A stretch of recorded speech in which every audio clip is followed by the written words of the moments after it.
people can get lost when in that moment you speed things up too quick, because then they're not with you. They don't understand what's going on. They don't know why it's going on. And the last thing you need in that position or that situation when things go wrong is for someone to not be with you.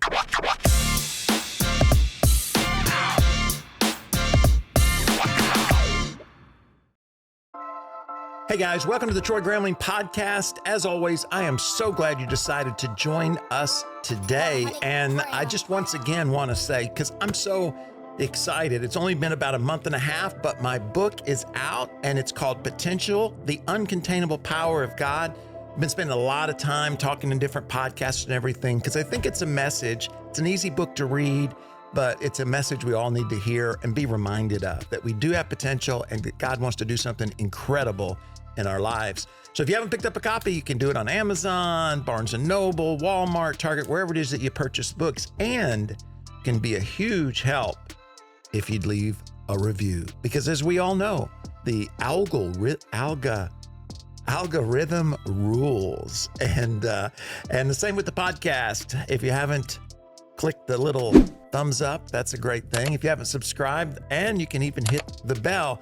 And today I have, once again, my middle son, our student pastor, the Reverend Carson Lucas Gramling. How are you today? I'm doing good. I'm excited to be here. Now we're going to talk about camp in just a little bit, but before we get to that, how you feel? It's spent 2 weeks. Yes, 10 days away, and then all the prep beforehand and whatnot. I'm feeling way better than I expected to feel. Not nearly as tired. I get tired quicker. After, that's what I've noticed. Like yesterday, we had to unpack the U-Haul. That went until about 1 o'clock, but I was dead tired after that, like 1 o'clock. So I'm feeling good when I wake up for a couple hours, and then it dies quickly. But I'm doing good. And at least you're not sick. Correct. When not sick, not hurt. When you were young, you would often, if you got tired, you got sick. Yeah. But, or you got hurt, and then you didn't have to worry about getting tired because you were hurt. Exactly. No injury, no sickness. I'm doing good. But we did have a lot that happened with camp, and we'll talk about that in just a little bit. It was great, and we'll talk about that, but it was interesting as well. But before we get to that, I wanted to talk about, I'm not sure when you're listening to this or watching this, but the Olympics, of course, are in progress. And I thought we'd mention just a little bit. I don't know if you've got to see yet the, what do you call it? The grand opening ceremonies. Opening ceremony, I have. A lot of people had a lot of ideas. Since you have seen it, what is your perspective on the opening ceremonies of the 2024 Olympic Games? Yeah, it was interesting. It was very, very interesting. I'm assuming we're talking mostly about how the controversial part. Exactly. The controversial part. It was really interesting because I heard about it and I was just like, there's no way. Because we were at camp, so I didn't see it live. Heard about it and I was like, there's no way that happened. Like what does that have to do with the Olympics? And then I watched it and I was like, oh, it did happen. In fact, what is comforting is to see some of the backlash that's come from it. In the sense that there is this idea that we're not okay with this. Beyond just the spirituality part of it, but also, I mean, they kind of outlined, I don't know if you saw some of the posts outline that there was like a child, young person involved in that deal. And we were just not okay with this. You know what I mean? This is not healthy. This is not right. And so that kind of, I try to not think about it too much because that stuff can, when you're away trying to impact, teenagers, I don't want that stuff on my mind. It'll make me teach stronger than maybe I need to. It's not like anyone in the room was a part of that, but just kind of thinking about it in retrospect, I just think that it's very interesting that of all the religions that they could choose to mock in that way, Christianity is the one that often seems to be the one that is mocked. Well, even Jesus himself said that, we'd be persecuted for our faith. And I think part of the reason is I heard, because it was interesting to me, all the YouTubers, or the media, I guess, telling Christians what they should do, almost mocking Christians for not doing enough, for being mocked. But, Yeah. There was a rally there where Christians got together and worshiped. But I was listening to Andrew Tate, who I don't listen to often, but I saw a little thing where he was telling Christians what they should be doing. And he was just really mocking Christians for not standing up, for being mocked from his perspective. And he was saying, and again, I know he doesn't speak for all Muslims, but he was just saying, if they would have done that, they won't do that when it comes to Islam, like you were saying. He said, because if they did, we'd burn down the city. And I thought, that's really the difference. That's what makes Christianity different. It doesn't make us weak, but, Jesus told us that there was going to be persecution, and our response is to stand up, and say, hey, we don't like that. But you know what I always think of? I think, because it amazed me, the number of people who were doing backlash, but I always think, all these folks who are upset, what local church are they a part of? Yeah. You know what I mean? Because we need to take a stand, and we need to, let people know that that's blasphemy. That's not right. I mean, that's part of speaking truth. But I also think that I saw the young guy who designed it, and then the lady that was a part of the creator. And I thought, they're not the devil. Right. I mean, the devil, in my perspective, the enemy's behind it, right? He wants God to be blasphemed and mocked and made fun of, but they're not. And what if they'd have been reached when they were 15? Yeah.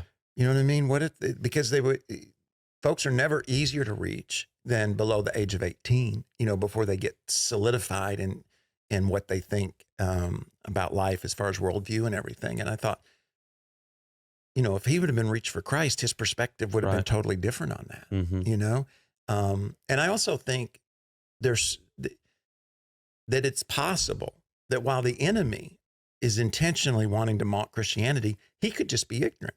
Yeah. You know what I mean? That our world has strayed so far from God that he could have seen that picture and think, man, that's a famous picture, and wouldn't it be cool in today's world? I mean, he could live in such a world that he's just ignorant to Christian. Now, you would think somebody would have said something along the way. Right. But I think the answer, though, Jesus said the answer. It's the church. And everybody wants to elect the right politicians, and they want to get the right, response. And to me, the right response is how many of those folks who are so upset are truly engaged in their local church? They're serving, they're changing diapers, they're parking cars, they're shaking hands, they're sharing their faith, they're giving their resources, because Jesus says that's the answer, right? Mm-hmm. He says that's the hope of the world. It's not electing the right president or prime minister or getting the right video out or any of those things. Not that those things are bad or unimportant, but it's just that doesn't require anything of me to post a video, right? Or to go on X and type out something, right? But to be, if all of a sudden you're saying, what about the 13-year-old right now that needs to be reached in your neighborhood, or is even attending, but there's nobody there to speak into their life. There's nobody there to partner with them. There's nobody there to go to camp. I mean, absolutely. I'm always thankful for all the volunteers that are involved in every aspect of the church, but especially when it comes to the children and the students ministry. Yeah. Well, you had said something in your teaching over there at camp, that the next, president could be in this room, or it could be someone that's sitting next to someone in this room in class, or, a job, whatever it may be. And I think that understanding of what we do, of how important it is, and the ripple effect of, man, when we can impact a group of people, that impact doesn't just end with them. It goes beyond that to their friends, their family, and eventually does impact the future. Yeah. And God said, some folks might be listening and say, well, just because you're a pastor, that's why you care about the local church. And I'm sure that's got something to do with it. But, I didn't grow up in a pastoral home. Mm-hmm. And yet my mom took me and my two brothers to church. She was very faithful and consistent in that. And it made all the difference in my life. And so when I look at that and I read the scripture where Jesus talks about the church and the impact of the church and the power of the church and the purpose for the church, doesn't mean it's perfect. It's made up of people. People bring their peopleness with them to the church. But I did, when I hear all the anger at what's going on, I'm thinking, well, what do you expect? Yeah. Our churches are empty. You know, and it's not, you know, people want to blame the church like it's, you know, this organization, you know, but in reality, the church is the people. Yeah. You know, it's those Christian moms and dads who don't bring their kids to church other than once a month. You know, it's those folks who come and sit, but they don't engage. And I'm not saying they're bad or evil people. I'm just saying our natural tendency is to drift towards destruction. Yeah. You know, as much as evolution wants to say things get better, that's not been my, my body. Yeah. It's getting worse every year, you know? And our house, if I don't paint it, you know, we just painted part of the facility here. And it's like, why? Because, well, over time it starts to look crappy. Yeah. Yeah. No, absolutely. So, anyways, I get frustrated, but not so, I mean, I'm frustrated and disappointed we live in a world where that would happen, but I just get frustrated because this weekend I'm going to go and I'm going to see what could have been, but what is. Yeah. You know what I mean? And the next school shooter, the next mayor, the next person who's going to be detrimental to the faith and couldn't be reached right now.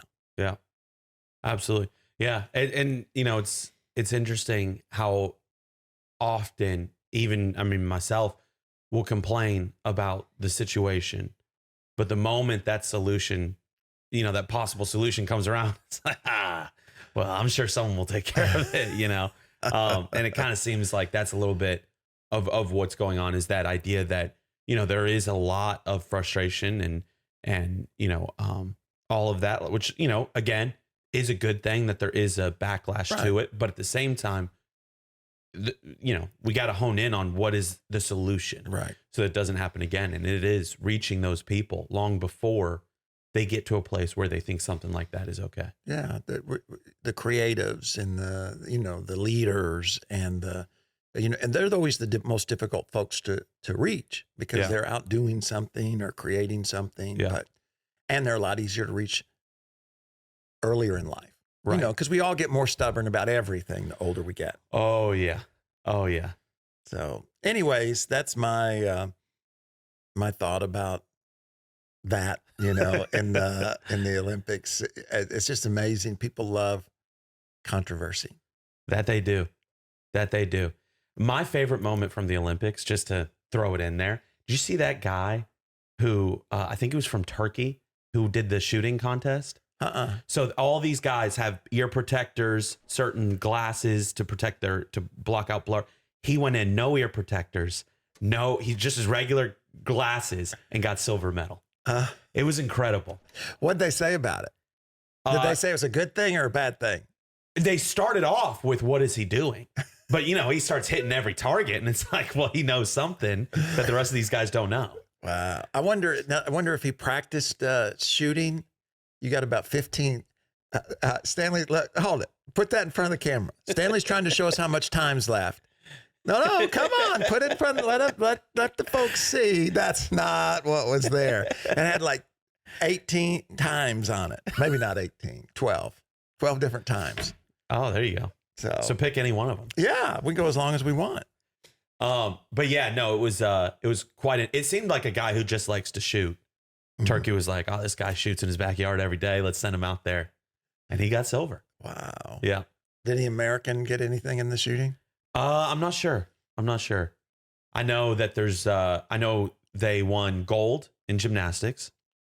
The females won gold in gymnastics. I think the guys won bronze in gymnastics. Gymnastics are fun to watch because I can't do any of that stuff. Oh my goodness. It's stressful to watch because it's so the skill. I'm saying this as someone who's never done gymnastics, but it seems like the skill is so high level that there's no way to execute these things every time. So there's a good chance that they don't make it. You know what I mean? Like they don't land it. And it's just, I mean, you're watching at the edge of your seat. Like, are they going to do it? But yeah, no, it was very interesting. I know skateboarding, the same Japanese kid who won last year, or not last year, but the last Olympics, won again this Olympics. So did U.S. get any medals in skateboarding? They got silver and bronze. I was going to say, because didn't we invent skateboarding? the Japanese are so good at it. It's kind of insane. I assume it's because they're smaller, like just smaller people. And that would make it somewhat easier. But yeah, no, they are very good at it. They kind of dominate, huh? Oh yeah. I like, I haven't watched any of it. But the basketball, of course, and of course the men and the women, but we live in just such a world that just wants negative. So I saw like the ladies played and they had the lowest attended game was the ladies game. And of course, they didn't take, Caitlin.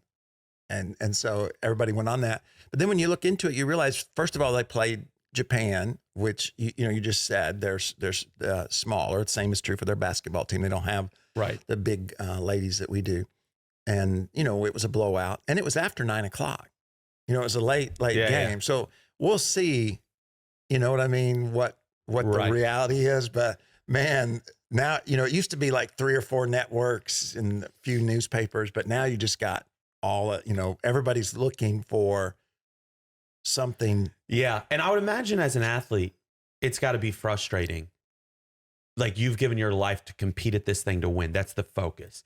And then the biggest stories that come out of the Olympics are the opening ceremony. Yeah. And how they didn't take this person on the team. And you know what I mean? Like that's got to be, it's just crazy how this stuff has invaded and maybe it's always been that way. I don't know, but it seems even more so now that whether you want to call it politics or, unrest, it has just infiltrated every single area. You can't get away from it. Well, I think we in the past didn't have a way to express it. It's like, LeBron James carried the flag. So then you had, people mad that he was being patriotic when he, was kneeling in the past. And that was everywhere, where in the past, maybe you and I have a cup of coffee and think, that's a little hypocritical for him to be doing that. But it wasn't dominating the conversation. You just saw him carrying the flag, but it's interesting that we live. They did have, I don't know if you saw this, new Olympic, I assume it's new because I've never seen it before,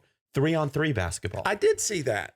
It was quite interesting. I don't know if it's new, but I just saw it in the distance. Yep. Me and Jess were watching it yesterday. 3-on-3 basketball. And it's interesting because the half court. Did they do men's too? Yeah. See, but you didn't hear much about, because we have a pretty big 3-on-3 league in the U.S. Oh, do we? I didn't know that. Oh, yeah. The rapper. What's the rapper's name? No, that's over 3-on-3 basketball. I have no idea. Yeah, I think it's Ice Cube. Yeah, he offered Caitlin $1 million to join the 3-on-3. Wow. And can they do it and be a part of the NBA, or it's a separate deal? It's most of them are former NBA players. Oh, okay, gotcha. You know what I mean? But it's on one of the channels, CBS or NBC. It was interesting because it's fast paced. Yeah, like it's very quick. See, this is something I don't think you or anybody in our room here is going to know because they're not old enough. When I was in middle school, you know how the girls played basketball? They played full court, but 3-on-3. You only played half of the court. So you had 3 girls who played offense all the time and 3 girls that played defense all the time. They'd get the rebound, and that half court would be your offensive team. And it'd be 3-on-3 on each end of the court. That's interesting. That's how lacrosse is played. It's played where your defense stays on on that side of the field. Your offense stays on that side of the field. So, yeah. So things have changed. Now, you got Caitlin Clark, and all the shooting from nearly the other side of the court. Yeah. Yes. Yeah. When it's amazing how things evolve and all that. Well, we got a little bit of time left, and I wanted to talk about student camp. So folks, who watch and listen can be encouraged, but also I think there's some things to learn along the way. Plenty of challenges. Oh yeah. Plenty of them. Yeah. Enough to go around. And we don't have to talk about the 2 major ones that came to my mind is the first thing I had a podcast actually to do for the book. And so Steph was at the camp and we were at this house we were staying at that had a horrible bed, by the way. So you're doing good. I'm still sore from just the bed I slept in at camp. But so I wasn't, in the church. You guys were able to, thank goodness. Yeah. Because at first you were going to be outside in the heat and the humidity and it started raining and it was going to be rough. God provided the church. Amen. but you're in the church. Mm-hmm. And what happens? We get a phone call from the guy who's like on site there saying, or actually a text message first saying emergency, call me. And this is, he had kind of said like, hey, before we had started, nothing's an emergency. Like we'll figure everything out. So when he says that, it's like, okay, this is something serious. We give him a call and he says that there is an escaped convict. Now, who's calling you? The guy who's on staff, the staff member at the camp. So part of the camp. Correct. He's off site as well, getting dog food. So right now there's no staff member on the campsite, and he calls us and tells us there is an escaped convict in the area, is what he says first. Follow-up question. Well, what does the area mean? Like on the campsite. Okay. Well, that's a little different than, what was implied, but anyways. And so we, walk outside of the church because the church was across the street from the campsite. We walk outside of the church, me and Pastor Nick and Larry, and we see cops just everywhere around the campsite. We see helicopter flying overhead and we're like, oh boy. Now, what made this even more interesting is that the description that was given was he was wearing a red shirt. The teams that we had chosen for high school, 3 of them were red. So nearly every kid in this room is wearing a red shirt. And so we decided, hey, you know what? Let's just stay in here for a bit. Right. And so we kept them in that auditorium, trying to keep them engaged for like upwards from beginning of session till we left, about 6 hours being in that auditorium. It was interesting. It was very interesting. So you're having to think about how to engage the kids, but also how to lead, Right. Informing parents, what's going to be our next move, where, are we going to stay in here? If so, how are kids going to, what are they going to eat? How's all this going to happen? So we're trying to do both of those at the same time, which requires a lot of people thinking and moving. But we were able to get through it. Yeah. Yeah. And I think, because that's not something you can prepare for. No. If you can, we were not. I can tell you that. That was not what we were expecting to happen. It's never happened before. But it was quite the experience because it really didn't feel dangerous for where we were at. Mm-hmm. We had cops surrounding the building. It would be very odd. I mean, if this guy escaped, you would assume it means he wants to be free. Right. Running into a place filled with people doesn't seem like the move to make. However, the last thing we need is something to happen. Right. And so you're trying to take precautions, but also not be paralyzed by that fear. You know what I mean? Because they did inform us he was a dangerous guy. And so trying to take every precaution you can where parents can be, they can be rest assured, but at the same time, kids can have a good time. Mm-hmm. Right. Because at the end of the day, they're not too concerned about this guy on the loose. Right. And so they're still holding you accountable for how good of a time they have.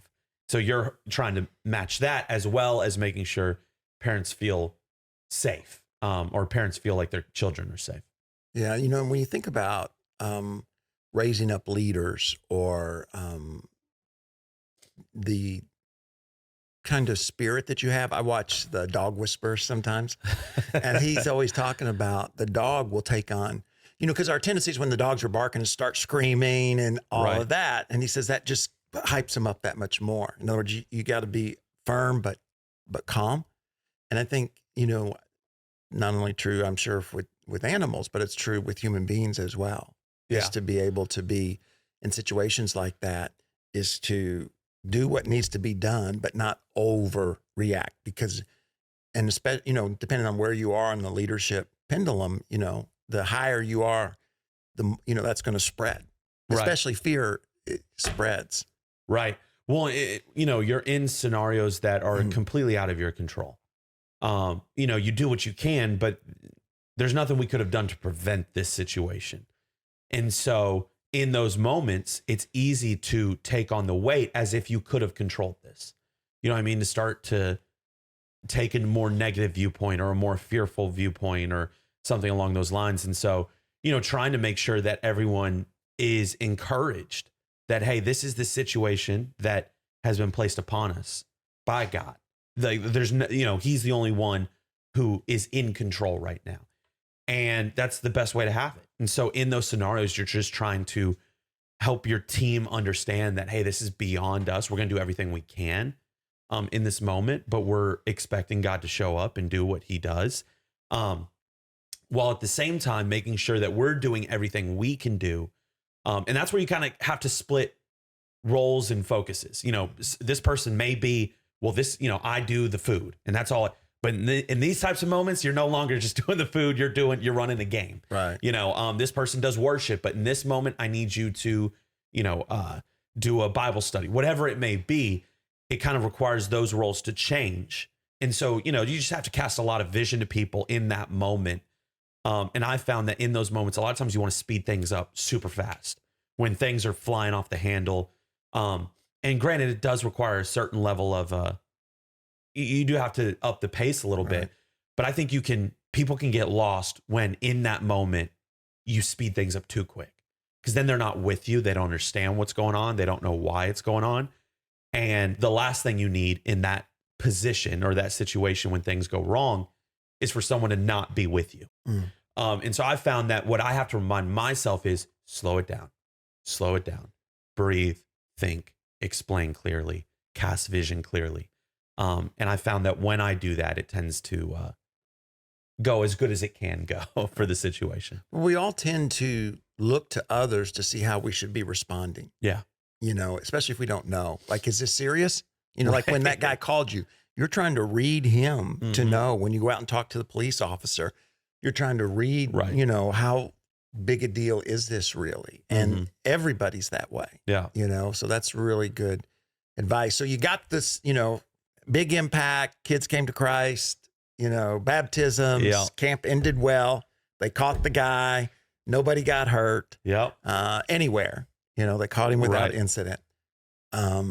Get those kids home and then load up the middle school and you come back. And what happened on the way to camp? The bus was in an accident. There was an accident that kind of happened off to the side that veered into the bus. So not at the fault of the bus, but we get that phone call that, the bus has been in an accident. So the biggest thing, like I said, is you're trying to analyze a lot of different things at once. One, you have to figure out what's the next move. Now, were you there? I was not there. Okay. I was not there. So obviously, is everyone good? Right. That was assured right away. Everyone is all right. No one's hurt. And so, okay, that's taken care of. Now we have to figure out what we're going to do. This bus is not able to really go anywhere. Parents need to be notified. I do not want, a leader post something and all of a sudden we're getting calls like, is my kid okay? Are they alive? Like what? And so you're trying to do both at the same time. And again, just where, what really comes into a factor at that point is just making sure everyone has a role and they're executing that role and you trust them to do that role. For me, it's really those moments are where you just have to trust that the team that you have is the team that you need and that they've been built up the right way. It's I've heard you do the illustration before. You can, if I were to hop on a barbell right now to do bench press, I can want to do 500 pounds as much as anyone on the planet. I'm not going to be able to because I haven't been preparing for it. And these moments where things happen that are unexpected are kind of like that. There's no more prep time. Right. So if your team is not ready, it's not going to go as smooth as it could. And so for me, in times like this, where, we're back home now, it's easy to get into, I just want to rest. I just want to chill. And those things are important, but these are the times to build up the team. So when those situations happen, I can give them a responsibility and fully trust they know what to do and they know how to do it. And so in this moment, it's okay, I'm going to take care of informing parents. I need, Larry, I need you to take care of what's happening on the bus. Nick, I need you to come up with the plan of how we're going to get these kids here. And that allows each one of us to focus. And I didn't have to worry about what's happening I know Larry's got it. I didn't have to worry about how the kids were going to get back. I know Pastor Nick has it. And so that really allowed me to just focus on what I need to do as a youth pastor of informing the parents. However, I did say after that video, I'm not sending another one of these videos to parents. So if another thing happens, we're just packing it up. We're going home at that point. But yeah. And nothing, I mean, major happened. No. There was a near hurricane that felt like it came over the campsite, but yeah, nothing severe. Oh, me. You know, it's important that as we go through life, especially as leaders, that we're not just living life, but we're also learning and preparing and using those as opportunities. I heard a long time ago a politician say, you know, never waste a tragedy. In other words, leverage something bad happening. You know, he's talking about votes and all of that. Yeah. But to me, it's that idea of never losing the opportunities of life, the challenges of life to grow and become better at what God's called us to be. Absolutely. So thanks for joining us. Tell us now, you know what I think we'll do in the next episode maybe is we'll talk a little bit about how to do that. How do we prepare our teams, our families? How do we, I think that's what my, I'm working on a next book, and that's what I think it's going to be about. Exciting. I was going to just limit it to the family, but I think I'm going to expand it because it's a lot of the same principles about how do we, you know, raise up people around us. So we'll talk about that next time here on the Troy Gramling podcast. I want to thank you so much for being a part of today's episode. If you think what we talked about, because, you know, leading through controversy, leading through difficulty is something every leader has to do, and it looks different. Sometimes it's what the Olympics might do. Sometimes it's an accident on a bus, and sometimes it's a criminal who escapes. You never know what it might be. So be sure and subscribe, share, leave a comment before you leave today. And remember, every Sunday night at 7 o'clock, we have a live stream, and we have a lot of fun. There's always an important message that we want to get across, or that we want to learn so that we can all reach our potential. You have a great day, and we'll catch you on the next episode. Oh, pick up the book if you haven't. We'll see you next time.